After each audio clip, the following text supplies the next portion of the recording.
Welcome to the SimTech Podcast, the show where we dive into the fascinating world of clinical simulation, bringing you insights, tools, and techniques to elevate your practice.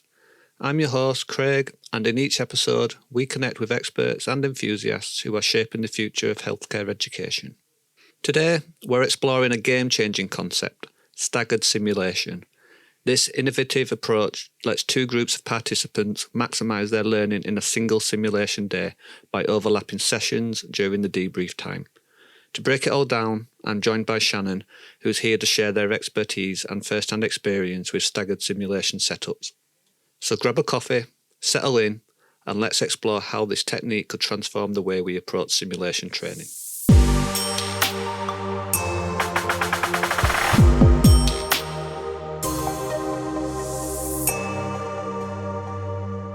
Hello and welcome to the SimTech Podcast. I'm Craig and today we're going to be talking about Staggered Sim.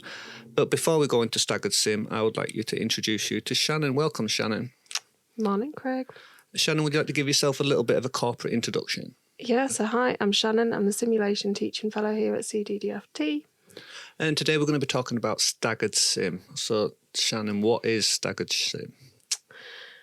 So before we go on to talk about what Staggered Sim is, I think it's worth just thinking of what a normal sim day looks like. So thinking of our simulation days we run here at CDFT, we fit 6 sims into a day.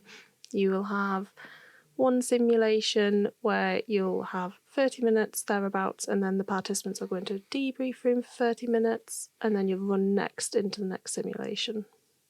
Yeah, and what kind of faculty do you invite to a normal simulation day?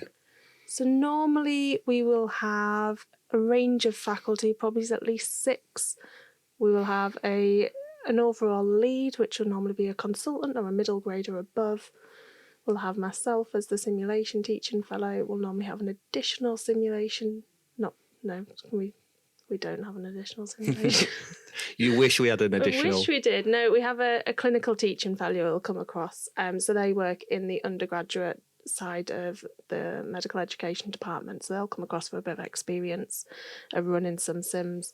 Then we'll have our nurse, one of our clinical educators will come across and help out. We'll also have one of our nurse simulation fellows, and then our tech, and we've been lost without our tech.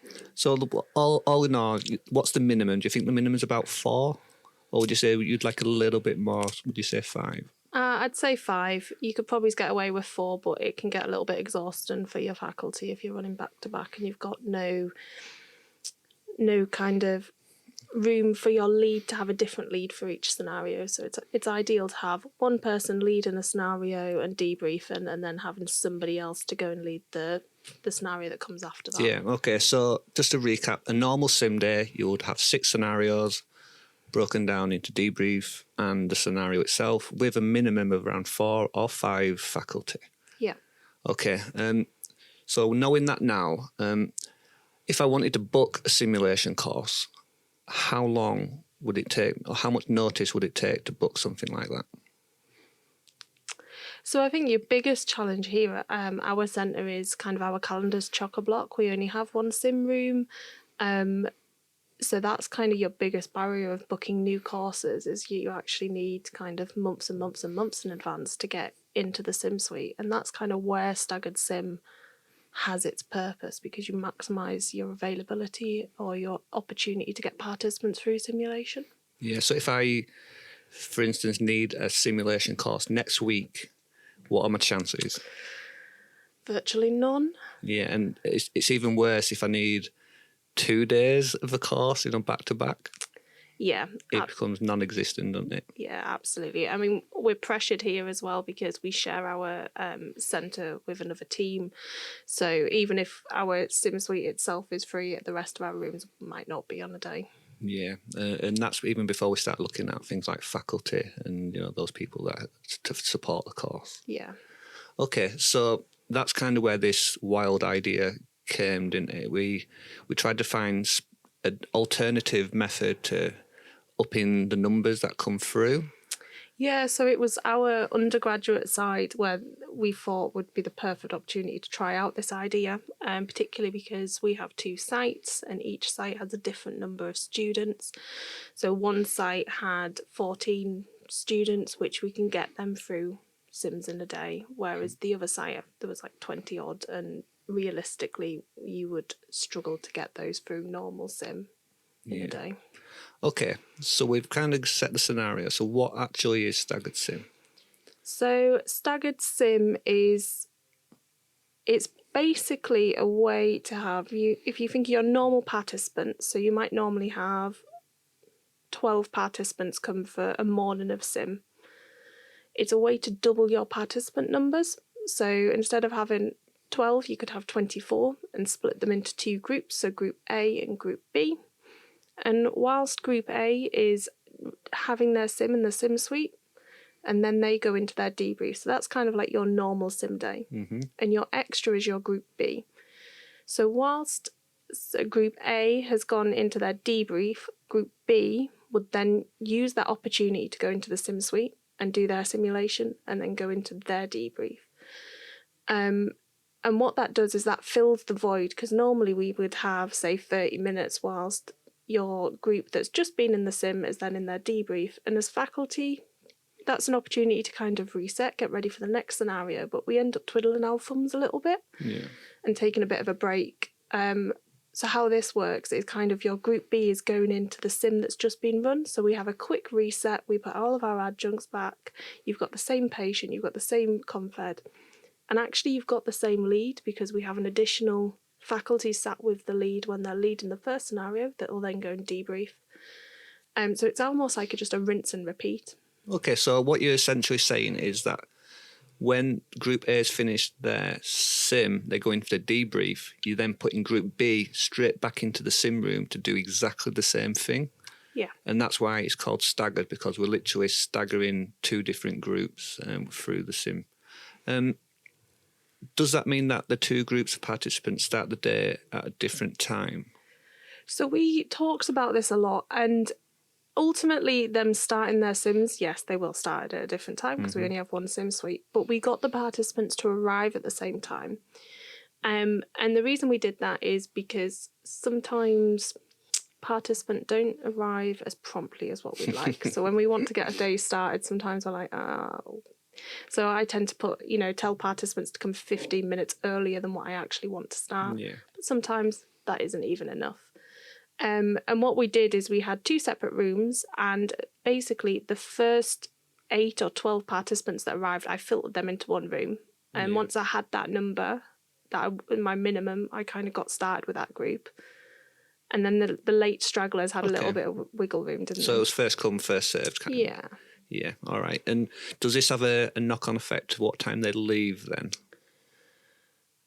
So the Group B would leave probably about 15, 30 minutes late, depending on what your actual stagger time is, than the Group A.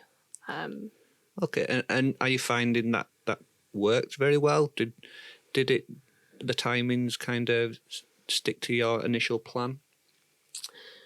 I don't think that. So in terms of our initial plan of timings, we had an idea in our head of what time we wanted the first group of, so Group A's. We basically only timed Group A's and let Group B slot in. So we had an idea of what time we wanted each scenario to start. And we did start a little bit later than what we wanted due to some faculty confusion and kind of start time. But we managed to make that up a little bit. So I think it pretty much ran to plan. Yeah. So what I'm thinking about is it's all right for the first scenario where they're both doing the same scenario, but what about when the scenario changes? Doesn't it take a little bit longer to prepare and set up the second scenario, where actually the second group might be waiting to go in while we're setting up? Yeah, absolutely. So from that point, it's where preparation is key. So normally we would use the time whilst Group A, or like your normal debrief, to do your complete reset. And that's when we'd get all the adjuncts out and make sure, anything extra was set up. So to prepare for this, basically in our sim room, we have a curtain, and behind the curtain, laid out on one of the trolleys, we had Sim 1, Sim 2, Sim 3, Sim 4. And that was in each section was all of the adjuncts you'll need, so all the paper adjuncts, anything extra that you might need. So we had like a DVT, so there was like a tape measure, there was one that was an upper GI bleed, so we had all of our blood out. And that really helped kind of with the transitioning between different scenarios. Okay, yeah, it sounds like a cool plan. So why would you want to do something like this? So ultimately for us, the reason is that we have such massive pressure demands on our simulation centre and our sim suite. We get requests all the time for new courses and people wanting to come do sim. And we are just, our calendars rampacked and we're struggling to fit people in. So I think it's a great extra addition, especially when you have a course where you've got more participants, which mean that you need to run it multiple times. So you're basically doubling your capacity. Yeah, that's fine. If this works, and you're saying that it does work, why isn't this just what we do for every single sim? Because you're saying you can double the numbers of participants that come through for a very little cost. Yeah, I think ultimately your risk is on your faculty. And, you know, we're saying that in a day where we'd normally run 6 scenarios, actually we're running 12. And that has a risk to your faculty if you're thinking of faculty burnout. And in our case, we would like to keep it for like extreme measures where we just don't have another solution. Because that's the risk. The risk is on your faculty. Participants, honestly, I think were unaware that we were doing anything different to normal. Yeah. Is there an issue with consistency because you've got 2 groups and going through 2 different experiences? Would that matter?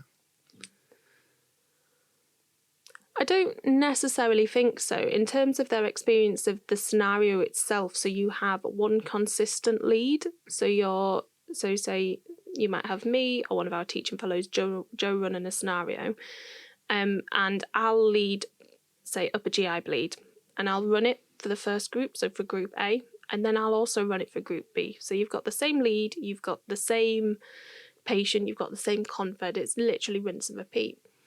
Joe's sat next to me, and his purpose is to watch what's going on in Group A, because he's going to then go and debrief Group A.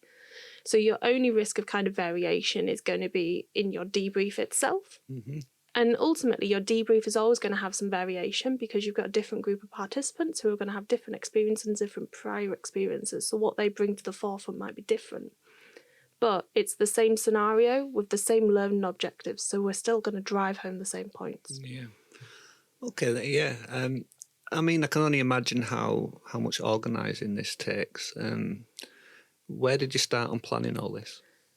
Yeah, so there was a lot of organising, a lot of to and fro-in. Me and you basically put this idea together and we put it forward and we got a little bit of pushback. Can imagine. And the pushback, I think, is ultimately, as we know in our sim days, we're tight for time anyway. And depending who's in leading the scenario or debriefing the scenario, there's some variation on what length of time the debriefs last. So that was the main pushback, is actually from faculty being like, is this possible? We struggle on a normal sim day. Which was why it was really important to get a group of faculty to try it out who were keen to try something new, who knew that, you know, we have time pressures on the centre, they've got students that they need to get through. And there was that shared goal of kind of, actually, the reason we're doing this is to maximise the number of students we can get through and maximise their experience.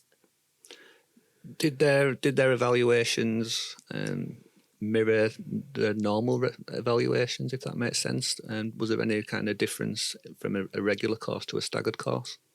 From the participant evaluation, no, I don't think so. I think ultimately they didn't notice any different, and it was only us as faculty behind the scene that were kind of running around doing things a little bit differently. Okay, and where were the risks associated with this then? I mean, you must have thought about where it could go wrong. Was it mostly to do with timings? Yeah, I think ultimately we're trying something completely new that's not been done before, or essentially we've not done it before. And it's a new concept that we've had some pushback. So it felt like the stakes were quite high. You know, we'd already invited these students, so regardless of what went on the day, we had double the amount of participants that we needed to get through a sim, so we needed to make it work. The biggest risk was faculty, and I think despite best efforts of, speaking to faculty individually, sending multiple reminders, sending the timetable in advance, quite late on the day, so like Friday, we're doing it on a Monday, there was faculty changes, different faculty stepping in. There was timetable updates, and ultimately there was a bit of confusion on what time we wanted to start the day. Yeah, because the centre's a bit of a creature of habit, and we just do the same thing day in, day out, and as soon as you change something, they don't expect that, do they? No, and I'm a little bit of a stickler for time. Like, I like to get Preaching going. to the choir here. So that was the challenge. Yeah. Did the faculty evaluate the course? What kind of feedback did you get off of them? I think the faculty really enjoyed it, and were keen to try again. I think ultimately it did work. And what it brought forward was a practice that, chatting to you afterwards, we discovered that we used to do, was that when you're leading a scenario, it can be really challenging to then also be watching the scenario and then debrief it. Yeah. And it was chatting to my colleague Joe afterwards, and he said that actually watching the scenario meant that he was able to do a better debrief rather than focusing on actually the minutiae of leading it, then debriefing, if that makes sense. Yeah, it does. Like I say, we've been seeing a few reports of this kind of process come through. Is that how can you lead and debrief at the same time when you need to focus? Because obviously there's quite a lot of chat in the control room. Sometimes it can be very distracting, and then you go into the debrief and all you've been thinking about is leading the scenario. Yeah, you get like focused, don't you, on like what the next step is, what's the participant doing, working your way through your own trigger sheet. Okay, so have you got any final advice for any centres or people that want to take this further? I think it's a great opportunity, and the main thing that you need to consider is kind of your staffing and your faculty. So the main thing for us was that we had 4 people that were able to lead scenarios. So whilst lead and debrief. So whilst 2 people were doing one, you then had a backup for the next scenario, and it just enabled that seamless transition to try and reduce faculty fatigue as well, so they're getting a little break themselves. Yeah, and like you say, there's no wasted time in preparation, is there? And I think that was key for this to make it all work. All right, Brill. Well, thank you for your time, Channon, and thank you for this carrying forward these wild ideas. And I'm sure we'll have you back at some point to discuss your next crazy idea. Yeah, absolutely. Which is Simulation 360 on a plane. Oh, yes. All right, Watch this space. We'll look forward to that. All right, brilliant. Thank you very much. And that's a wrap for this episode of the SimTech Podcast.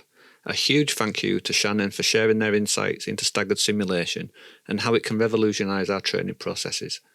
If you're thinking about implementing this approach or have questions about today's discussion, don't hesitate to reach out. Your feedback and ideas are what keeps this podcast going. Remember, the SimTech Podcast is here to support and inspire the simulation community. If you enjoyed this episode, don't forget to subscribe, share it with your colleagues, and leave a review. It really helps us grow. If you've got a topic you'd like us to cover or a guest that we'd love to hear from, drop us a message. We'd love to hear from you. Until next time, keep innovating, keep inspiring, and keep pushing the boundaries of what is possible in simulation. I'm Craig, and this has been the SimTech Podcast. See you soon.